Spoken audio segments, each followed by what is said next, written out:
At first, I thought it was thunder. I thought it might be a storm. But why was it so still and so completely dark? All I knew was that something was wrong. Terribly, terribly wrong.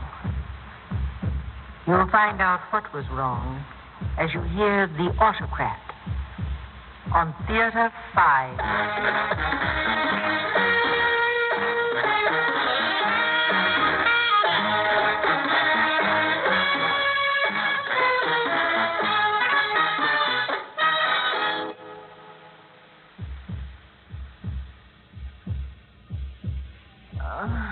Is that thunder? Harry? Are you awake? What time is it? I can't see the clock. Harry!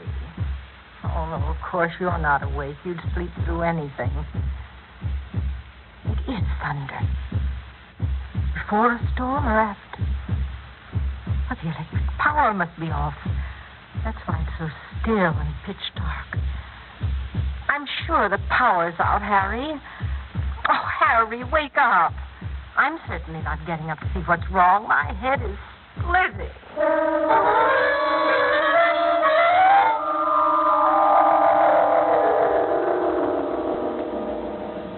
What I've just told you should be good news, Emily. Your heart is as strong as a girl of 20s. I'll be 47 my next birthday. So that's nonsense. Oh, I appreciate your trying to lie to me. Emily, I've told you the But truth. I've known I'm chronically ill for a long time, Doctor. I don't need to be spared a bitter pill I've long since swallowed. Any moment, my heart may give out just like that. I know it. My family knows it. I've accepted what must be, and my family has accepted it. Emily, listen to me. Not only as your physician, but as an old friend. Your family needn't accept your ill health. You needn't accept it. Your health is excellent. Oh. Now, Emily, wait. I'll not stay and listen to such Now, wait, nonsense. please. Harry tells me his firm wants to send him abroad for a year. To Turkey, yes. Go with him. The two of you together. After all these years, get away alone together. And if something happens, be treated by a strange doctor over there? Nothing will happen. You'll stand the trip fine. Believe me, you'll thrive on it. Frank Towers, you're a fool. And when I keel over with a heart attack, you'll know it. But for me, that will be too late.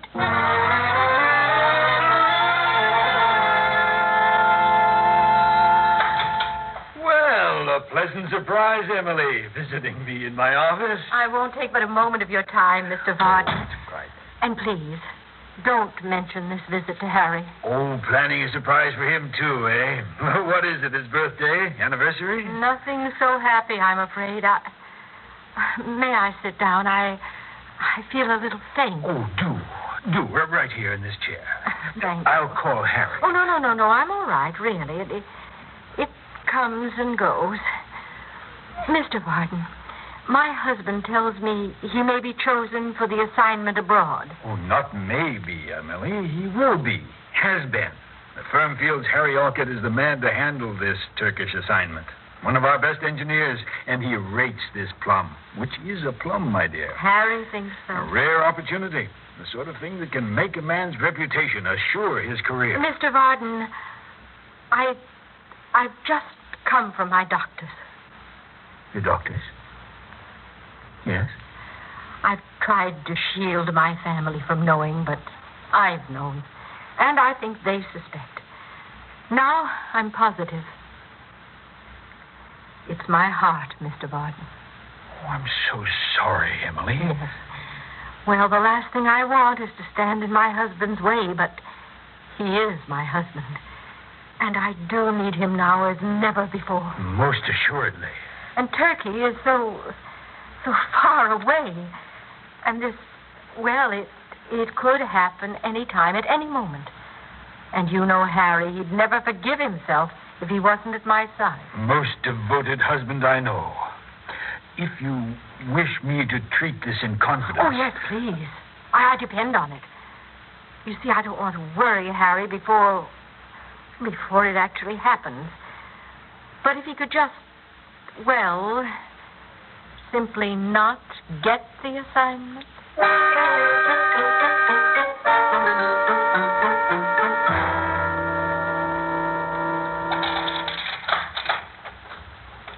Bill from the cleaners, a bill from the garage, bill from the gas company, bills. Oh, and one of these again. Mother, is that you? Oh, yes, dear. Anything in the mail for me? Oh, no, nothing. But, Diane, whatever are you doing home? Is anything wrong at the office? I just left early. Can I see the mail, please? What? Can I look through the mail, please? Well, it's just the usual I stack thought of I bills. glimpsed an envelope in Joe's handwriting. Oh, did you? Did you indeed? After I distinctly said there is nothing for you? It is a letter from Joe, isn't it? I'm begging you to come back to him, no doubt. Joe called me at the office this morning. He's written a dozen letters. I got none because you intercepted them all. Yes, for your own good. Mother, I'm 23 years old. I'm not a child. I'll live my own life. Not with Joe. With Joe, if we can get a chance to work things out. I'm meeting him tonight. No, Diane. If we can talk our way round to it, out of this mess, I'm going back to him. Now, dear, I won't let you ruin your life. Now, you... Something wrong, kitten? Not really, Daddy. You keep out of this, Harry. She's my daughter, too, Emily. And I'm Joe's wife. Maybe not in name only anymore. Well. Our kitten's actually showing her claws for a change. Harry, I'm in no mood for what passes for your humor. Now, Diane's just upset. She'll come to her senses. What are you doing here, anyway? I do live here. Everybody's home early today, Diane. Now, you? I came home early to talk to you, Emily. Oh? I hear you paid a visit to the boss this morning. Mr. Varden told you? Not precisely, but he did let slip a mention of Doc Towers, so when I left Mr. Varden, I phoned the doctor. You had no right to do that. Why? Doc Towers told me the good news. What good news? About your tests, Em, about your state of health. My news is all bad, so it's a happy coincidence that yours is all good. But after I spoke with the doctor, I got to wondering. I'll get it. I'm right here. Hello. I'll accept it, yes. Well, this is his father. Jimmy. Oh, I see. Yes, she's right here. A collect call from Jimmy at school, person to person, to his mother. Give me the phone. Hello? Yes, this is she. Well, yes, of course. Put him on. Jimmy? Oh, darling, are you all right? Well, I'm relieved. When your father said you needed me, What? What? Oh, darling, not again. If it's another expulsion, that's it. No other school will have it. What, dear? I can't hear you. Oh, darling, I know it isn't your fault. No one's blaming you.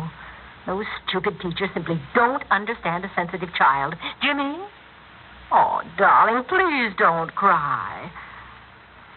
Yes, I know it's hard, but Of course, Mother understands. You're ruining the boy, Emily. Oh, hush.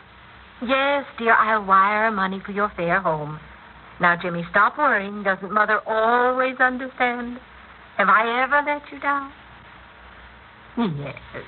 Yes, dear, I'll see you soon. Oh, the poor darling. All his life long. What? You've let him down, and Diane, and me. Well, Harry. You run our lives. And I can't let you do it anymore, Em. That's what I came home to say. I can't let you do it anymore.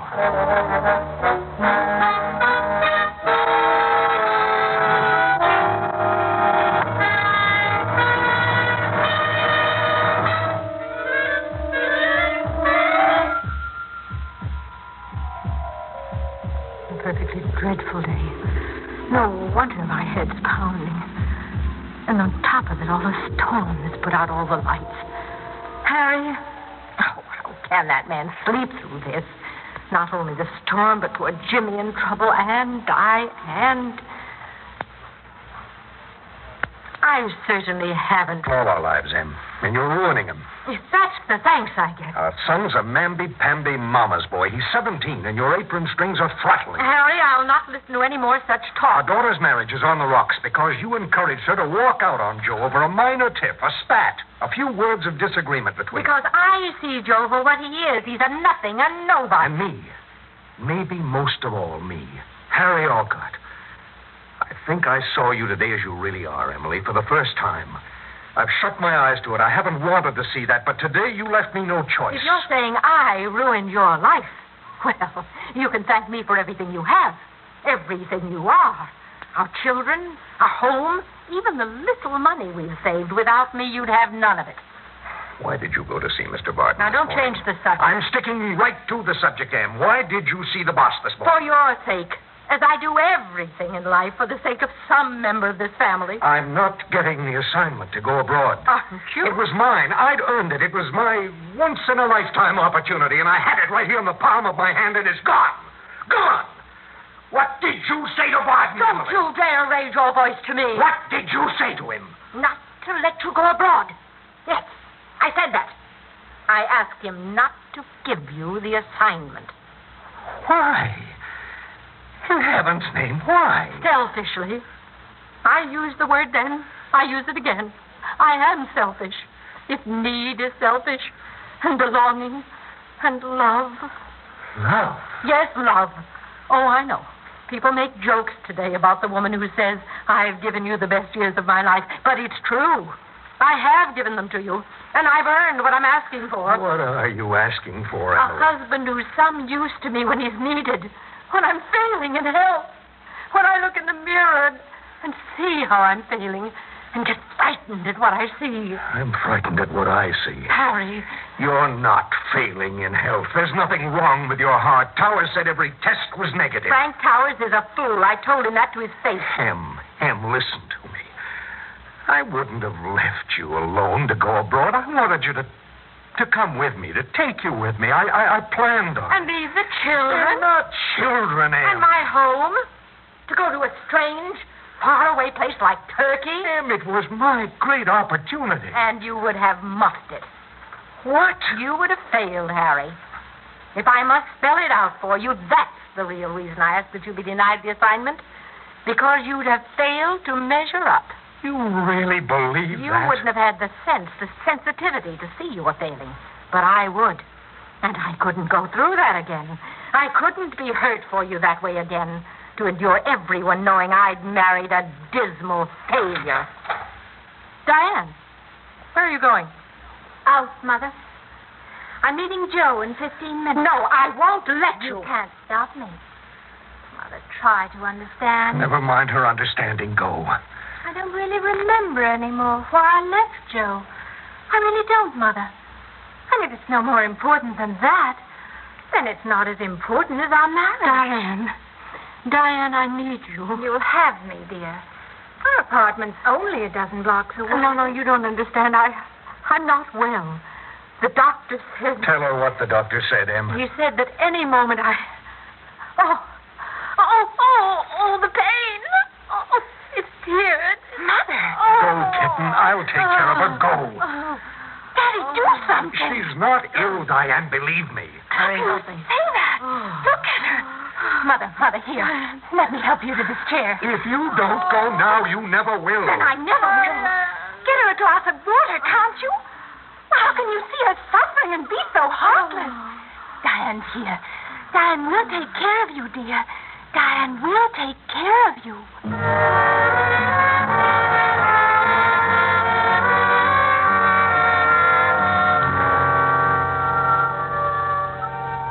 Harry? Yes, Em. Oh, you startled me coming up so quietly. You were resting. I didn't want to disturb you. What time is it? After 10. Here, I'll turn on this lamp. Where's Diane? In her room. Oh, she didn't... She didn't keep her date with Joe. No, Em. Here, I thought this might help you sleep through the night. A sedative? Very mild. Oh, I don't want it. Here, fluff up my pillow. Are you sure you feel well enough to sit up? I want to sit up. Or was that intended to be sarcastic? I'm not being sarcastic. That's much too shallow a word to describe how I feel tonight. How I feel tonight is exhausted. It's been a dreadful day. Hasn't it? I want to apologize. Yes? For those things I said earlier. And I should think you would apologize. Your reasons for talking to Mr. Barton. Well, I've been trying to see it from your point of view. I guess a woman, a wife, doesn't have a man's angle on his career, his work, his dreams. But there's something more important. About Diane and Joe. Diane is through with that man. Give them a chance, Em. Let them live their lives. Now, if you came up here to talk nonsense... It's not nonsense, Em. It's our daughter's whole future I'm thinking It's about. her future I'm thinking about. It belongs to her, Emily, not to us, not to you. Oh, Harry, do me one favor. If I can. Just confine being a failure to your career. Keep it out of this house. Don't be a failure as a father any more than you already are. Am I that in your eyes, Emily? Well, there's a mirror on that wall. Look at yourself in it. Has that man shown endless patience with his son? Oh, no. Has he helped his daughter see her husband for the worthless thing he is? No. Has he once agreed with me, their mother, about how to raise them? No. You have been wrong, Em. When? Name once. You can't name one. All right. It's a futile argument. At least you've the sense to see that. But listen to me. Now, listen. We'll forget about your coming to the office and costing me that foreign assignment. We'll pretend it didn't happen, provided you loosen the apron strings on Jimmy and let Diane go her own way. Provided, eh? Well, Harry, that sounds like you're trying to strike a bargain. I'm not bargaining. I'm asking. Well, don't. Oh, now you've managed to upset me again. Where is that sedative? I need it now. Em, for the last time. Here it is. Wait. Harry, shall I tell you something? You bore me. Oh, that terrible stuff. I'm sorry, Emily. Why do you take it all the time? Well, don't you understand? I've got to get some rest. Yes, Emily. Rest.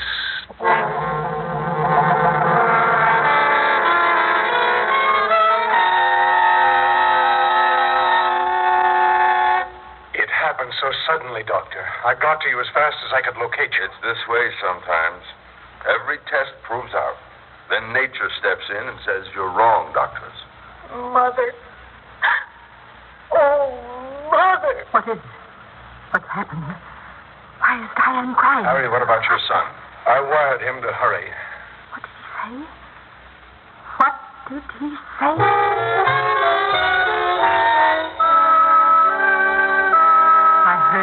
Clearly. But that was hours ago. Or days. No, this all happened today. This perfectly dreadful day. Ending with this storm that's put out all the electric power. Harry?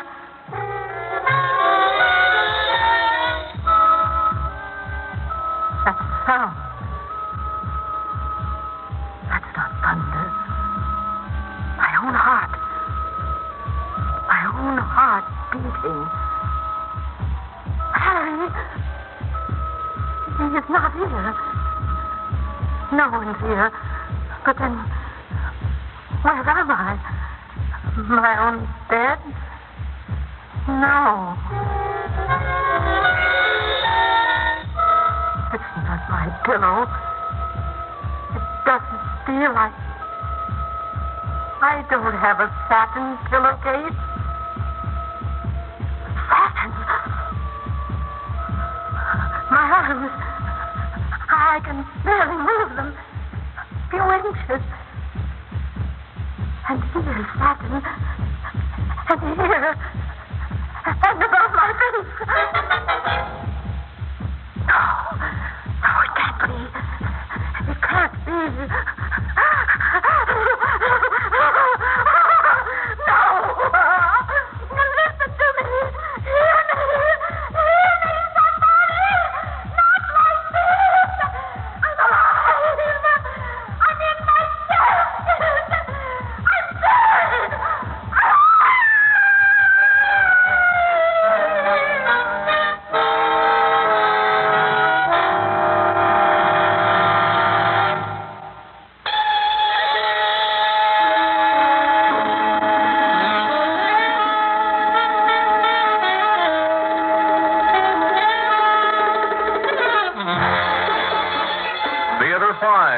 presented The Autocrat, written by William Kendall Clark and directed by Ted Bell. In the cast, Mary Jane Higbee, Court Benson, Connie Brigham, Nat Pullen, and Humphrey Davies. Audio engineer Marty Folia. Sound technician M.C. Brock. Script editor Jack C. Wilson. Original music by Alexander Vlastotsenko. Orchestra under the direction of Glenn Osser. Executive producer for Theater 5, Edward A. Byron. We invite your comments. Write to Theater 5, New York 23, New York. This is Fred Foy speaking.